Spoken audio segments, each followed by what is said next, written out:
Chipiyo inongopindirana sound imaridzira ndachita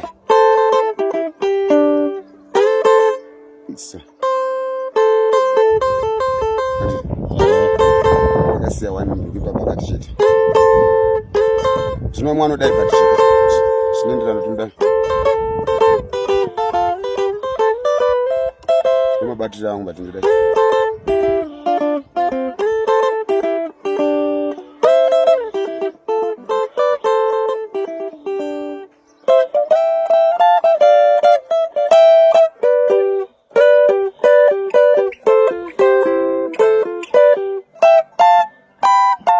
kuziva mafulata mami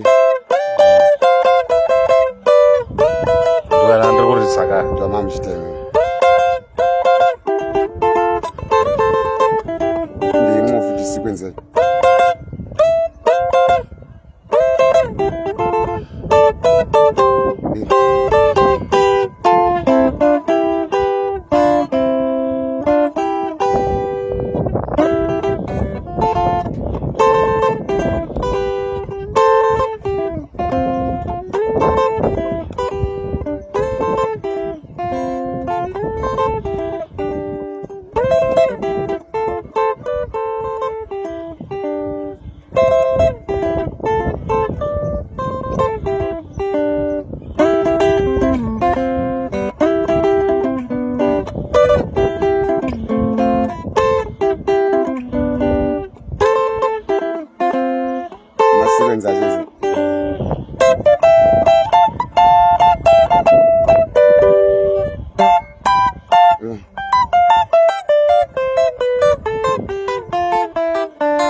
mafambiro anoita ayo ndwana ndiri kurisaka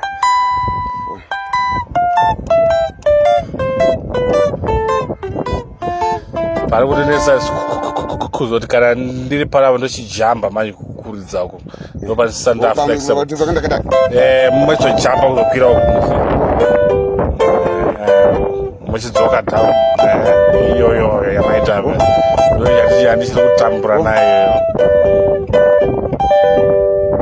kuti ndizojamba from this down ndingachaipisa zvimwe zvacho ndamutenda futi mina ndichatora rimwe gitari mba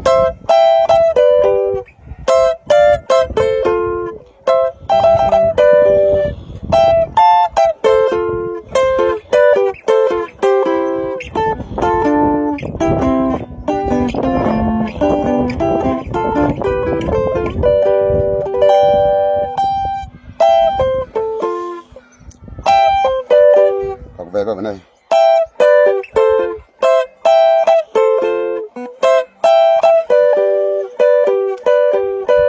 number 1 inenge sina basa papambira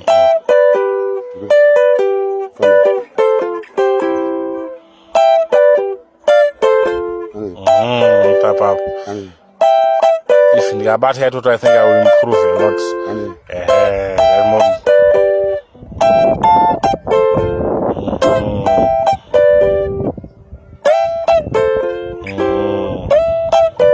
ndikabata papa I think that would be very helpful andidika inogona kuzimwezigona makuvandudzira